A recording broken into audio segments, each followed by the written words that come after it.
Welcome to new blog.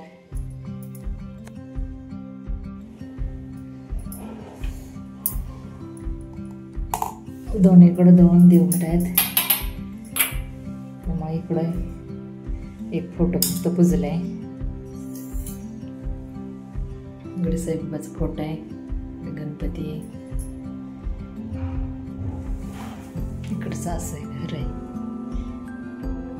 आज दीदी लावणार होते कपडे, पण 2 वेळा लाईट गेल्यामुळे मशीनला कपडे मीच लावलेत. ते लागलेत बाहेर कुंड्यातनी. गवत भरपूर झाले, गवत काढायला लागलेत. राहिलेले कपडे, बाकीचे कपडे राहिलेले कपडे येऊन आतमध्ये धुतील. इकडे सगळे देव बांधलेत.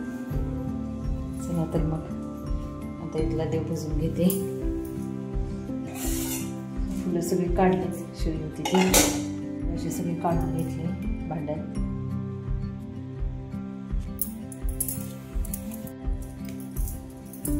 सगळे देव पुसून लावते. त्याशी देवपूजा झाली माझी. अजून बाहेर जाऊन फुले आणायचे, तुळशीला पाणी घालायचंय.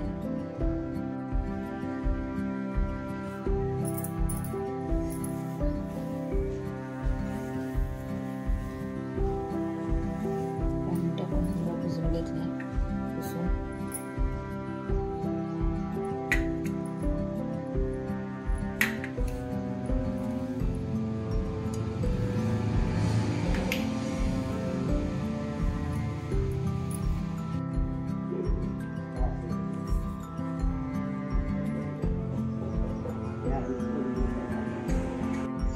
देवपूजेला पूर्ण 1 तास लागतो. आता स्वयंपाक चालू करायचा.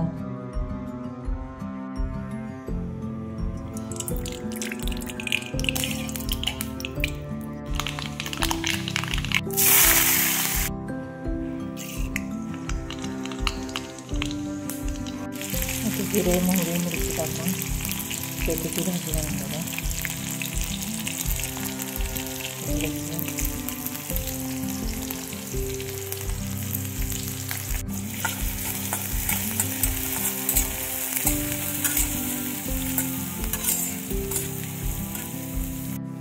भाजीमध्ये थोडी भोपळ्याची पाने घालून घेतले, बारीक चिरून.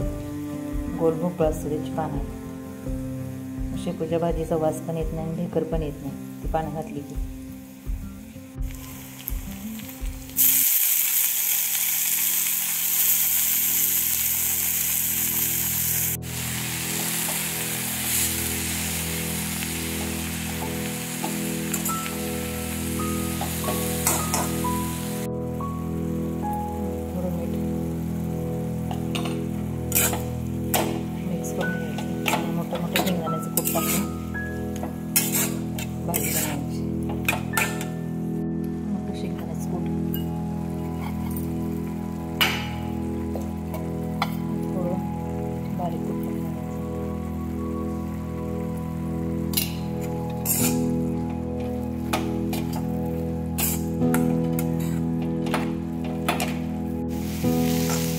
झाली शेपूची भाजी तयार.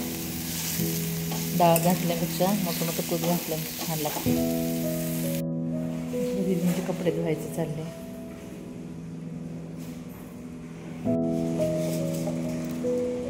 शेवग्याची आमटी बनवणार आहे.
पांढऱ्या कपड्यांना रिणाला लावलाय का तिने?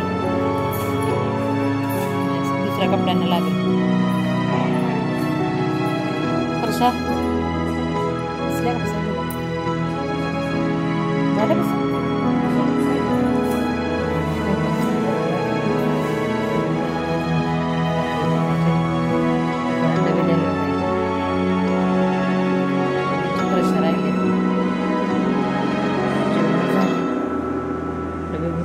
दिली. सगळी भांडी वगैरे घासून झाली, चपटशापासून झाल्या. तर बाय आता आजच्यासाठी फक्त एवढंच.